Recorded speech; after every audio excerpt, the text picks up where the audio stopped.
Dobro. History. Archive.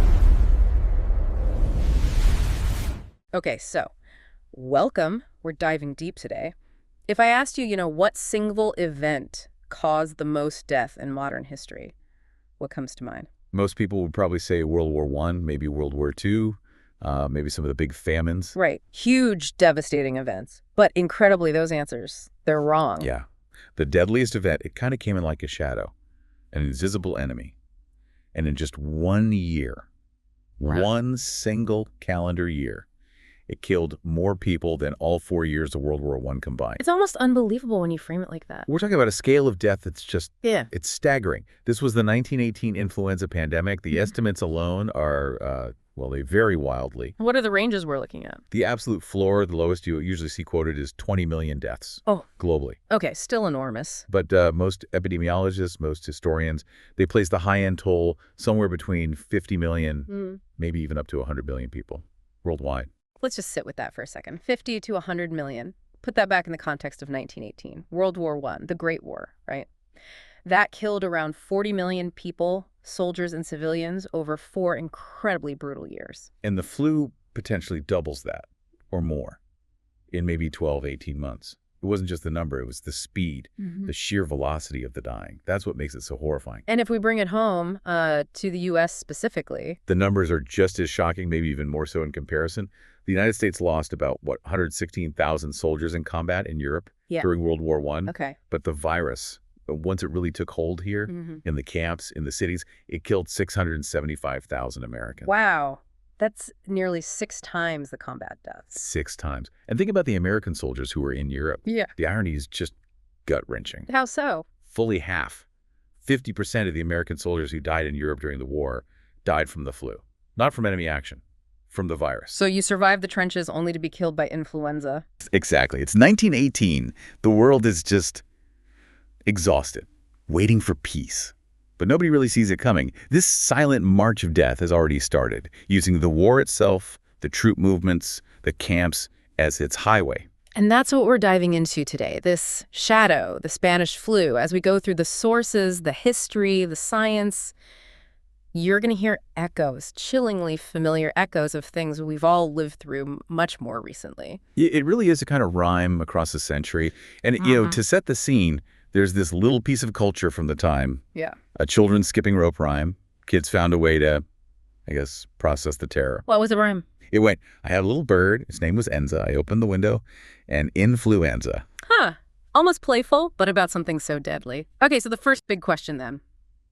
That name, Spanish flu. You hinted it wasn't actually Spanish. Not at all. That's probably the biggest misnomer of the whole pandemic. So why? Why Spanish? Where did that come from if it didn't start there? Yeah, historians and scientists are completely agreed on this. It did not originate in Spain. The name is purely an artifact of, well, World War I politics and, crucially, wartime censorship. Censorship again. We have to remember the context, right? 1918, the war is at its absolute peak. Climax, yeah. And for the warring nations, the U.S., Britain, France, Germany, maintaining public morale was seen as absolutely essential for victory. Anything that might cause panic or dissent was suppressed. Which meant clamping down on bad news, especially news about a deadly disease sweeping through your own troops and cities. Exactly. Military censors were all over it. They scrubbed newspapers, letters, anything that mentioned this strange, virulent flu taking hold in the spring of 1918. And in the U.S., the government had some serious legal teeth to back this up. You're talking about the Sedition Act and the Espionage Act. Precisely. These laws effectively made it a crime, a federal offense, to print or say anything that could be seen as hindering the war effort, anything that might lower morale. So reporting on a pandemic, that was definitely off limits. And they actually enforced this. It wasn't just a threat. Oh, absolutely. There's a documented case involving the Jefferson County Union newspaper, a small paper in Wisconsin. They saw what was happening, the severity of it, and they tried to warn people. And the government came after them. The Army did. They prosecuted the paper under the Espionage Act. The message was crystal clear to every other newspaper. Keep quiet about the flu or face the consequences. So all the major countries involved in the war are sick, but they're all forced to be silent about it. Pretty much. A conspiracy of silence enforced by law. Okay, so if everyone's censoring the news, how does Spain get blamed? This is the key part. Spain was neutral in World War I. Ah, right. No wartime censorship. Exactly. Their press was free. They could report on whatever was happening within Spain. And, as it happened, the flu hit Madrid quite hard in May 1918. Bad timing for them. Terrible timing. And the most famous person to get seriously ill was their king, King Alfonso XIII. Okay, so the Spanish papers are recording freely on this major illness affecting their own king. Extensively. Meanwhile, news agencies around the world, Reuters, Associated Press, etc., their reporters in London, Paris, Berlin, New York, they're forbidden from reporting on the exact same flu that's ravaging those cities and army camps. So they see the uncensored news coming out of Spain? And they jump on it. It's the only public information available about this virulent new disease. So international media outlets start reporting heavily on the Spanish outbreak because it's the only outbreak they're allowed to report on. Creating the completely false impression that Spain was the origin, or at least the epicenter. Bingo. The name Spanish flu stuck almost immediately. It wasn't just like an accident. It was a direct result of widespread government censorship in other countries. And that censorship didn't just give the flu a bad name. It gave the virus crucial months to spread silently, globally, before the public really understood the danger. So, if not Spain, where do the leads point for patient zero? Where did this thing actually start? Well, like you said, there are a few competing theories. Some researchers point to a big British army base in Étaples, France, maybe as early as 1916. Others have suggested Shanxi province in China in 1917. There's some evidence for both. But there's a stronger trail. The most compelling evidence, the earliest documented report of an unusually severe influenza, points pretty clearly to the American Midwest, specifically Haskell County, Kansas, January 1918. Haskell County, that's really out there. Remote, very sparsely populated. What's the specific evidence from there? It comes down to the records of one local doctor, a Dr. Loring Minor. Okay. Dr. Minor knew influenza, obviously. But in January 1918, he starts seeing cases that are different, much more severe. Patients were getting incredibly sick, incredibly fast, way worse than the usual seasonal flu. He was so concerned. He did something about it. He did. He filed an official report to the U.S. Public Health Service. It's basically the first official notice anywhere in the world about this new violent strain of flu. And what happened to his report? It was ignored, lost in the bureaucracy and the overwhelming focus on the war effort. But his observations are backed up locally. You can find mentions in the local paper, the Santa Fe Monitor. There are archives confirming reports like most everybody over the country is having la grippe or pneumonia. So it starts in rural Kansas. How does it go global from there? War mobilization. Just about 300 miles east of Haskell County was Camp Funston, a huge Army training base near Fort Riley. And young men from Haskell County would have been drafted and sent there. Almost certainly.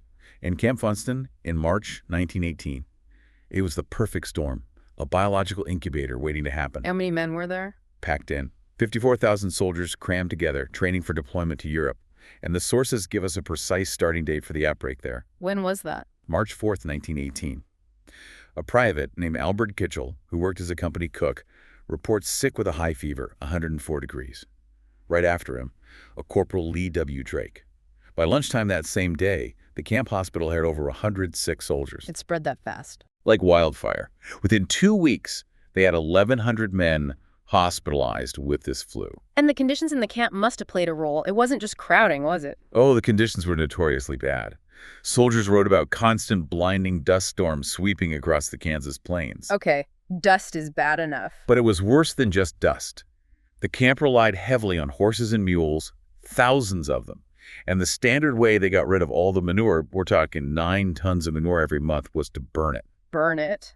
So you have ash. You have tons of manure ash mixing with the Kansas dust, kicked up by the wind.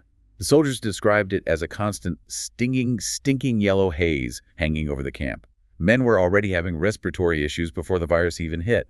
Their lungs were irritated, inflamed. So the virus arrives in this perfect environment. And it just explodes. From Funston, it leaps to 24 of the 36 largest Army camps across the U.S., almost overnight, it seems.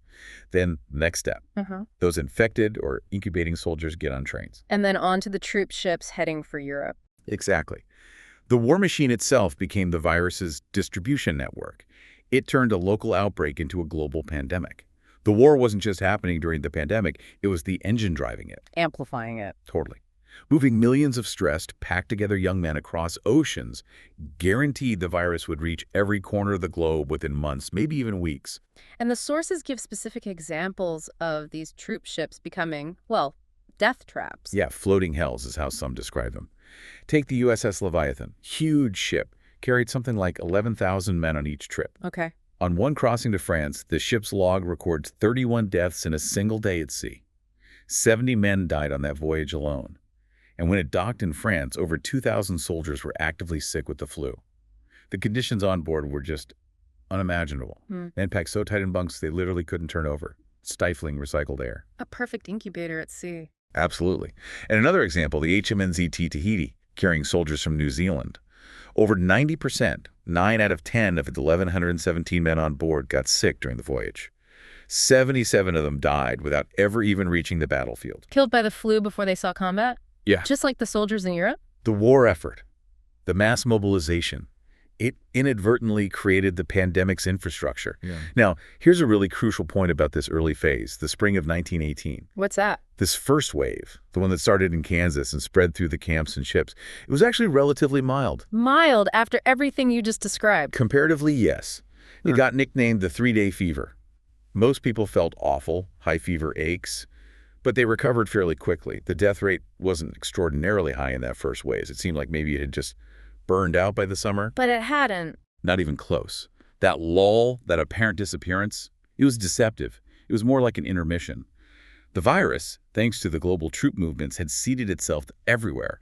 And while things seemed quiet, it was busy replicating, circulating, and mutating, especially in the stressed, crowded populations of wartime Europe and America.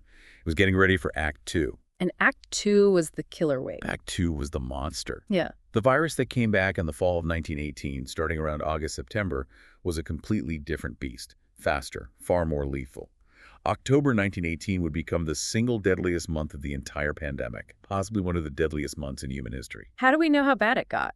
What are the sources telling us from inside the hospitals? Some of the most powerful evidence comes from first-hand accounts, letters from doctors and nurses on the front lines. There's a really foundational letter written September 29, 1918, by a doctor named Roy Grist. He was at Camp Devens, an army camp in Massachusetts that got hit incredibly hard. What did Dr. Grist describe? His letter to a friend and colleague is just harrowing.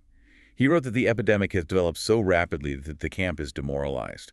He said it started like normal flu, like grippe, but then within hours, it turned into what he called the most viscous type of pneumonia that has ever been seen. Viscous pneumonia. And he described a specific symptom, right? Something unique to this wave. Yes, this is the terrifying signature of the 1918 second wave. Heliotrope cyanosis. Heliotrope cyanosis, what does that mean? Heliotrope is a purplish flower. Cyanosis is the bluish or purplish discoloration of the skin due to the lack of oxygen in the blood. But this wasn't just fingertips turning blue. This was the body being starved of oxygen because the lungs were filling with fluid so rapidly, they were essentially drowning from the inside. How did Dr. Grist describe seeing it in his patients? He wrote about seeing mahogany spots over the cheekbones first. Then he said, a few hours later, you could begin to see the cyanosis extending from their ears and spreading all over the face. And this next part is chilling, until it is hard to distinguish the colored men from the white. Wow. That indicates just a complete lack of oxygen. The skin turning dark blue, purple, almost black. Exactly. Total oxygen deprivation. He sums up the prognosis bluntly. It is only a matter of a few hours then until death comes, and it is simply a struggle for air until they suffocate. It's horrible. You can feel the trauma in his words just witnessing that over and over. And this speed, this rapid collapse of patients, it must have just overwhelmed the medical system. Completely. The system just broke. Hospitals were full, doctors and nurses were getting sick themselves, and because people were dying so quickly, the staff, especially the nurses who were often volunteers stretched incredibly thin, had to resort to this really brutal form of triage. Triage, what do they have to do? The accounts describe nurses basically having to make instant life or death assessments just to manage the sheer volume of bodies living and dead. They would look at a patient's feet. Their feet. They were looking for that advanced cyanosis. If the feet were already black, dark blue, or purple, it meant the patient's system was too deprived of oxygen. They were considered too far gone, beyond saving with the limited resources available. And what happened then? They had to be moved immediately to the morgue to make space for someone who might still have a chance. The sources are stark about this. Sometimes patients were taken to the morgue while they were still alive because clinically they were judged to be unsavable, and the priority had to be on those who weren't yet showing those final signs. That's unimaginable, the desperation that forces that kind of decision. It speaks volumes about the collapse, and it wasn't just in the military camps. Civilians faced the same reality. We have diary entries, like one from a man named Dorman B.E. Kent in Vermont. What did he write? It's heartbreakingly simple. He just wrote that he woke up sick, sick, sick.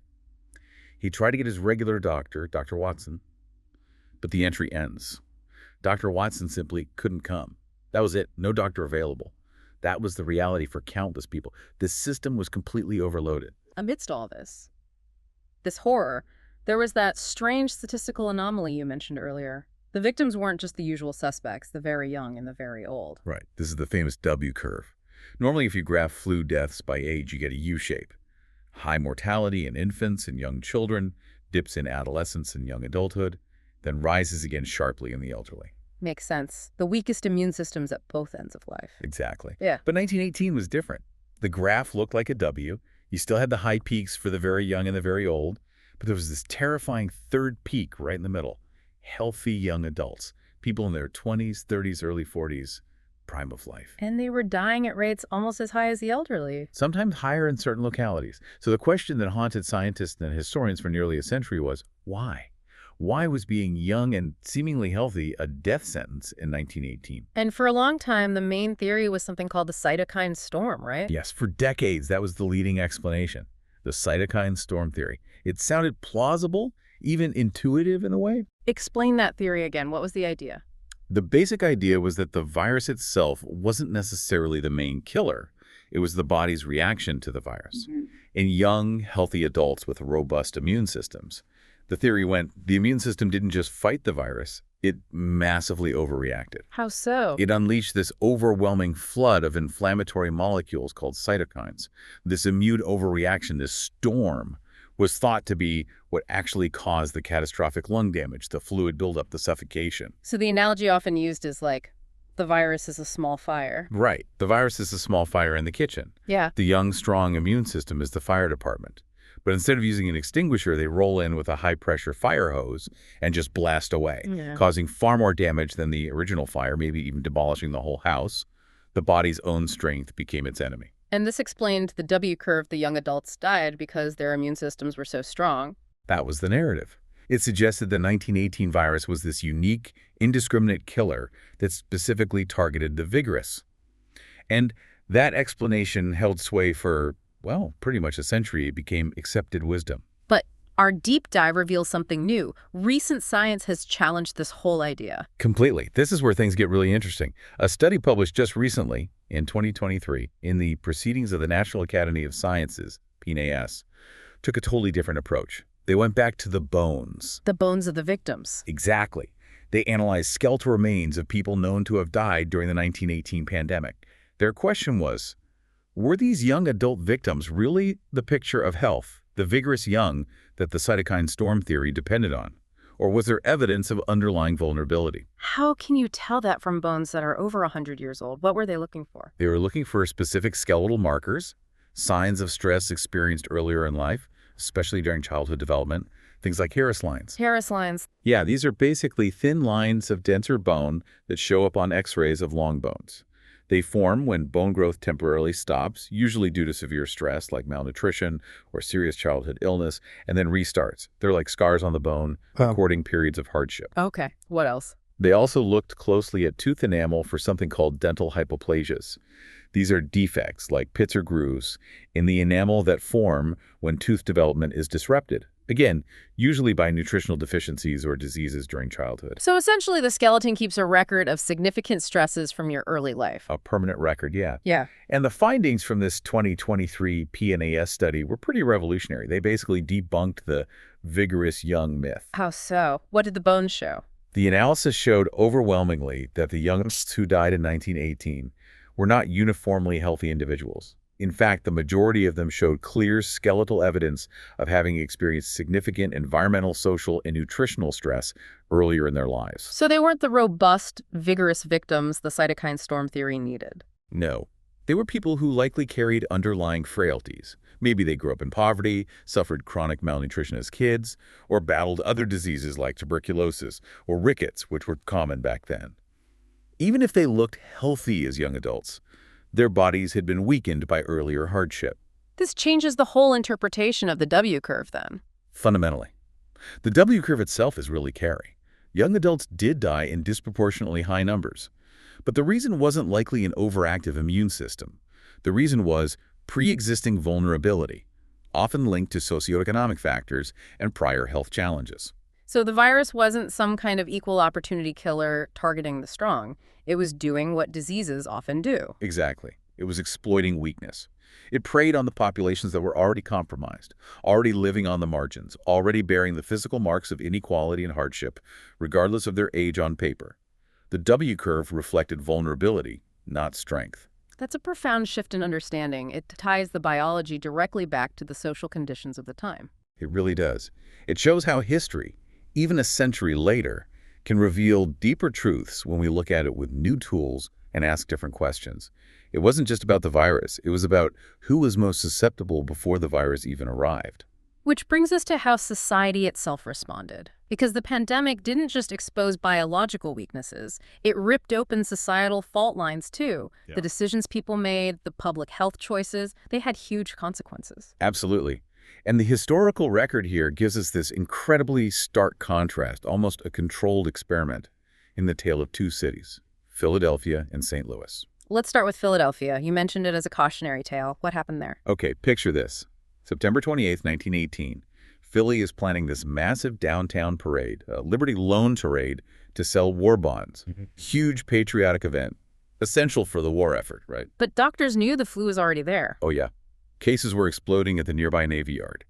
Doctors were practically begging the city's public health director, a man named Wilmer Cruson, to cancel the parade. They warned it would be catastrophic. In Cruz. He refused, flat out. He said canceling would cause panic, hurt morale, damage the war bond drive. He basically prioritized the economy and perceived patriotism over the clear medical warnings. So the parade went ahead. 200,000 people jammed onto Broad Street, shoulder to shoulder. And the result? Disaster. Within 72 hours, the city's healthcare system collapsed. All 31 hospitals were full, overflowing. The death toll skyrocketed. In the first week of October, 2,600 people died.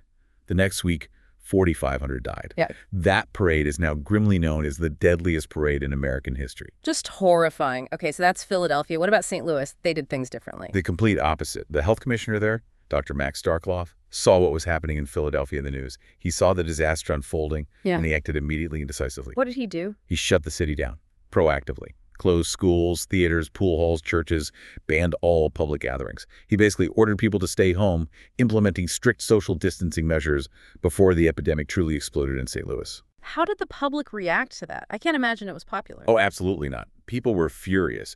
Business owners were incensed, claimed he was destroying the economy, trampling on their rights. There was huge public backlash. Starkloff faced immense pressure. He was even briefly pushed out of his job later because of the political fallout. But did it work? What do the numbers say? The numbers are undeniable. St. Louis ended up having one of the lowest death rates of any major American city. Its peak mortality rate was about 1/8 of Philadelphia's. 1/8? The data tells the story. Early, decisive, sustained public health interventions, however unpopular, saved thousands of lives. The contrast between the two cities couldn't be clearer. It's a lesson written in mortality statistics. But with the formal systems overwhelmed, what were ordinary people doing, especially with no real treatments available? Yeah, remember, no vaccines, no antibiotics for the secondary pneumonias, which were often the actual killers. People were desperate, and that desperation led to, well, chaos and a lot of questionable advice. Quack remedies and fake news? Tons of it. It sounds eerily familiar, doesn't it? People were told to do all sorts of things. Gargle with chlorinated soda water, wear camphor balls around their necks, string up bags of garlic, eat raw onions. Did any of it work? Of course not. In Utah, there was a run on something called wizard oil, this old patent medicine that claimed to cure everything. People were grabbing at straws. Even established companies got involved. Yeah, Colgate, the toothpaste company, ran these big newspaper ads with their 12 steps to prevent influenza.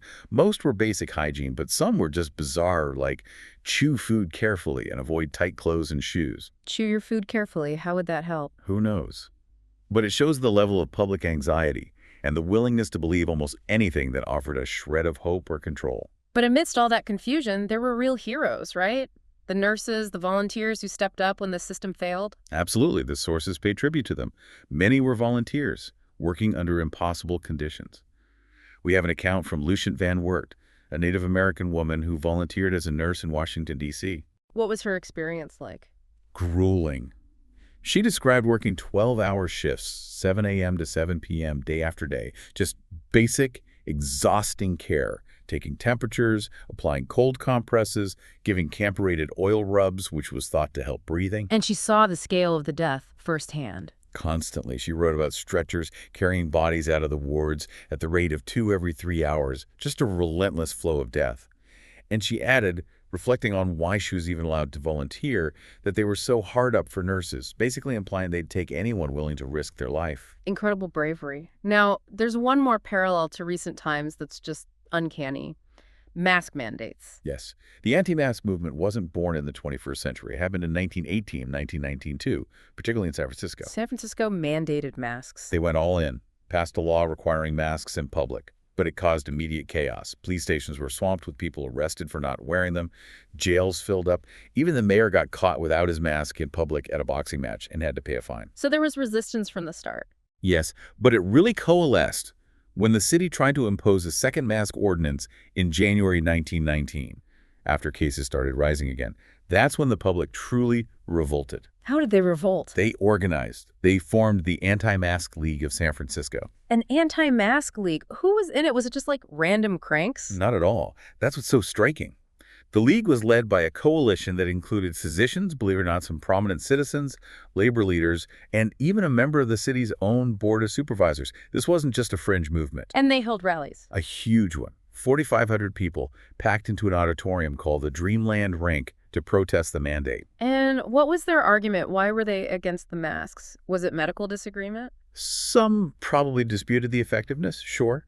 But the core argument, the main rallying cry of the Anti-Mask League, according to the petitions they signed and the speeches they gave, was that the mask ordinance was an unconstitutional infringement of their civil liberties. That sounds exactly like arguments we heard much more recently. Word for word, practically. It shows how quickly a public health crisis can morph into a battle over individual freedom, government authority, and personal belief, almost irrespective of the underlying science. The societal dynamics were just as infectious as the virus itself. It really drives home that managing a pandemic is as much about managing people and politics as it is about managing the disease. Absolutely. The virus attacks the body, but fear, mistrust, and division attack the community's ability to respond effectively. So how did it finally end? The pandemic didn't just stop because of masks or wizard oil. But before it faded, there was one last cruel twist, right? A final tragic spike. And it came, ironically, with the news everyone had been desperately waiting for. Armistice Day. November 11th, 1918, the end of World War I. The war is over, and the world just erupts. Spontaneous, massive, joyful celebrations in the streets of practically every city on Earth. People pouring out, cheering, singing, embracing. And the sources specifically mention kissing strangers out of pure release and elation. Oh, no. From a public health perspective. It was the absolute worst thing that could have happened. Historians now look back on Armistice Day as probably the single largest, most widespread superspreader event in human history, happening simultaneously across the globe. So cities that had maybe just gotten the flu under control Saw cases surge again. One last brutal wave fueled by the collective joy and relief of peace, a very bitter irony. And after that final surge, how did the march of death actually stop? It just vanished. Not with a bang, but a whimper. There was no vaccine developed in time, no miracle cure discovered, no single day you could point to as victory over influenza day. So what happened? It just burned out. Essentially, yes. The virus ran out of fuel. By the time it faded in 1919, estimates suggest it had infected something like 500 million people. That's roughly 1/3 of the entire planet's population at the time. A third of the world got sick. Think about that. Once you have that level of infection, you have widespread immunity in the surviving population. The virus simply couldn't find enough susceptible hosts to maintain its pandemic level of transmission. It receded, mutated into less virulent forms, and eventually settled in the pattern of seasonal flu we still see today. It never truly went away, but its pandemic firestorm burned out. What seems almost as strange as the pandemic itself is how quickly it was forgotten, relatively speaking. You called it America's forgotten pandemic. Why is that? We endlessly commemorate World War I, but this event that killed far more Americans is almost a historical footnote for many. It's a fascinating question of collective memory. Part of it is context. The flu arrived at the tail end of the war, almost like this ugly final chapter. Once the war was over, people desperately wanted to celebrate, to look forward, not back at more death and misery. Overshadowed by victory. Completely. The war had heroes, villains, clear narratives of sacrifice and triumph. A pandemic, it's just death, often lonely, miserable death. There's no glory, no enemy to vanquish in the same way. It's harder to build a triumphant national story around it. So society just moved on. It seems like society, maybe unconsciously, decided that forgetting was easier than processing that much trauma, especially coming right after the trauma of the war. Historical amnesia became the path of least resistance. Hey, but this deep dive shows there are crucial lessons there, a playbook even, written in the tragedies of 1918. Absolutely. The evidence is clear. Heeding scientific advice matters. Acting early and decisively, like Dr. Starkloff in St. Louis, saves lives. Ignoring warnings and prioritizing other factors, like in Philadelphia, has catastrophic costs. Recognizing that censorship and division are tools the virus uses too. These are all lessons from 1918. Which leaves us with that final, maybe uncomfortable thought for you, our listeners. History gave us this playbook over a century ago. When, and it probably is when, not if the next novel pandemic arrives, have we learned enough? Will we use the painful insights from 1918, or are we doomed to repeat the same cycles of fear, division, and suffering that played out all those years ago?